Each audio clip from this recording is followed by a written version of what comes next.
So, hey there, guys, welcome back to my channel. And don't forget to like, comment, subscribe to my YouTube channel.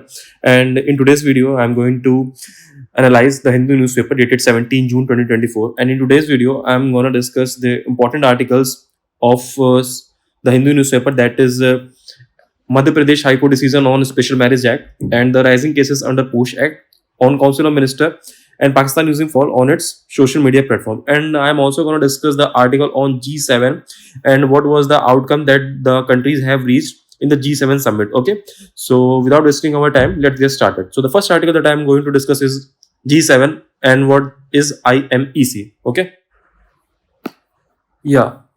So let's get started to our first article, that at Outreach Summit G7 commits to promoting IMAC. Okay, so this article is not from 17 June 2024, but it is from 16 June, the Hindu newspaper. And I think it is important article to discuss it from your examination point of view. So I'm gonna give it a priority in today's video. So what is G7? G7 is nothing but a group of 7 countries that held their meeting to discuss the economic and security reforms, that discuss the economic plus security plus your societal reforms. Okay, so G7 countries include what? Your UK, okay, your US, or you can clearly see from here it includes the US. Okay, first Italy, US, okay, UK, Canada, and then you have your Germany, then French, Japan, and then your what? European Union. Yeah, India is not the member of the G7. Yes, you heard me right. India is not a member of a G7, but it is invited by Prime Minister of Italy, that is Meloni ma'am, as an observing member. So Mr. Modi went there, and where the held? It held in Apulia in Italy. Okay, so Apulia in Italy, and what they discuss? They discuss about PGII. PGII is nothing but a partnership for global infrastructure and investment. Okay, it is not important for our point of view. The only point that is important for our point of view is what? IMEC. Okay, IMC is nothing but Indian Middle East Europe Economic Corridor. Okay, you can clearly see Indian Middle East Europe Economic Corridor. Okay, it is what? It is a vast railroad and shipping network among Saudi Arabia, India, the US, and Europe to ensure integration among South Asia, West Asia, and the West. So it is nothing but it is made it is made to ensure the good connectivity, and you can say the regional connectivity of India with other nations. Okay, so IMC initiative, and is also initiative that has been started to counter the BRI. What is your BRI? It was an initiative that is granted by the China. Okay, so you can say that IMC initiative is an initiative that is used to counter the China's BRI initiative, and in this initiative they also discuss in this community they also discuss about the AI governance approach to promote greater certainty and transparency and accountability. Okay, and one of the most important thing that we have to note here, that Italian Prime Minister also said that they are gonna aid Ukraine for $50 billion. Okay, in the Russia versus Ukraine ongoing war. So these are all the important part that are taken in the what? G7 communique. Okay, G7 summit you can say also. So I think let's end our topic here, and let's start another topic, another article. So now moving on to the editorial section of the Hindu newspaper dated 17 June 2024, we have the article that is your the general election 2024, its true verdict. So this article is all about Mr. Modi's autocratic and authoritarianism type of governance. How is gonna centralize more and more power to him, or how is gonna centralize more power to his government in spite of the defeat in his majority in the Lok Sabha election. So I don't think it is important from your examination point of view, but if you have a doubt in your mind, you can clearly read the text marked in the yellow one. Okay, so now we are moving forward with the another important article, that is your the High Court's take on Marriage Act and erosion of rights. Okay, so recent MP's High Court decision, that what the decision says. Let us know what is the issue of the decision. Okay, so there was an Hindu Muslim interfaith marriage couples. Okay, so the Muslim boy with the Hindu girl, they filed a petition. They filed a petition in MP's High Court to grant them protection. Okay, but the MP High Court says that your marriage is not valid. under the Mohammedan law. Okay, so the MP High Court can't grant them police protection. So let us discuss the case and what does the decision of the MP's High Court say. The issue has risen out of a petition that sought protection for an interfaith marriage jointly filed by an unmarried Hindu-Muslim couple before the MP High Court. While hearing the arguments, the High Court went into the question of whether such marriage of the Muslim boy with a Hindu girl under the Act would constitute a valid marriage or not. Okay, the High Court then proceeded to not grant police protection to the unmarried couples on the ground that theirs would amount to an invalid marriage. By doing so, the High Court had reversed the gains of the jurisprudence on the right to choice of partners and has rewritten the well-settled objective of the Special Marriage Act. So, in this article, the author basically talk about the various cases in which the High Court granted police protection to a lesbian couple and the various cases that went into the contradictory with the recent High Court decisions. So, it talked about that. And he said that the recent love jihad, conspiracy, right-wing propaganda, and consequent vigilantes had directly challenged our constitutional morality. So the constitutional morality is nothing but irrespective of the fate with either party to the marriage may profess, or you can say we have to grant the protection, or you can say we have to accept the interfaith marriages. So my question is only that whether there is going to be a Hindu boy and a Muslim girl. So the society is gonna grant them protection or they are gonna accept them. Okay, so my question is only that. So this article is all about that and rated the Chief Justice of India sent statement that social approval for intimate personal decision is not the basis for recognizing them. Okay, so this article is all about it. You can look for how it gonna mention various section of the Special Marriage Act and how this particular decision gonna violate those sections. Okay, so you can clearly look through that. And next we are moving forward, criminalizing words. You know, Arundhati Roy and Sheikh Shokawat Hussain, they are being granted to prosecute under the UAPA. UAPA is nothing but Unlawful Activities Prevention Act. Okay, under the section 13 of the Unlawful Activities Prevention Act. So they gave a recent statement about the divisiveness in the Indian country and about the Kashmir issue. Okay, so the Delhi governor, the Delhi Lieutenant Governor VK Saxena, grant of section to persecute them. Okay, so this article is all about it, and it says how the government is gonna open up a 10-year-old case. So you're gonna look into that. Okay, it's gonna explain to that. And next we have what gender gap parity. Okay, so you can clearly see that India ranked 129 out of 146 countries, and here it taught about how to narrow such gap. Okay, one way of achieving will be through bridging gender gaps, the labor force participation, or you can say various measures like the girls to not drop out of higher education, providing them job skills, ensuring safety at the work, helping them. And these are all the things that we are gonna do to what bridge the gender gap, or you can say reduce the gender gap. Okay, so you can clearly see and how we are gonna provide them reservation to the, you know, that the recent decision to provide 1/3 of the Lok Sabha seat to the women.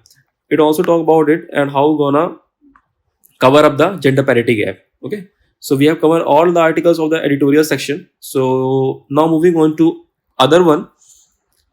On the size of the Council of Minister, it is a very important article. In this article, as you know that the Union Council of Ministers headed by the Prime Minister Narendra Modi sworn in on 9 June 2024. So what is the Council of Minister? Council of Minister is the executive body of India government. Okay, all the laws that are executed are directly done by the what? Council of Ministers. So the Council of Ministers comprised of your Prime Minister. Okay, let us consider this circle represent the Council of Minister, and you have what? Your cabinet ministers inside them, you have your prime minister inside them, then you have what? Ministry of States, and then you have your independent charge. Okay, so the article 74 says that there should be a council of ministers headed by the prime minister to aid and advise the president. Okay, so the real executive power lies with the council of ministers, but here we have the constitutional limit according to the article 91st Constitutional Amendment 2003, which states that the council of ministers should be 15% of the total strength of the Lok Sabha. You know that we have what? 545 as the strength of the Lok Sabha. So your council of minister can't exceed 50% of that. Okay, and the numbers here are written: 30 cabinet ministers, 5 minister of state, independent charge. So we have cabinet ministers above. Okay, they hold the extreme important ministries of Indian government, cabinet ministers. Then you have minister of state, Okay, they held the charge of the ministry together with the cabinet ministers, and you have what Ministry of State with independent charge.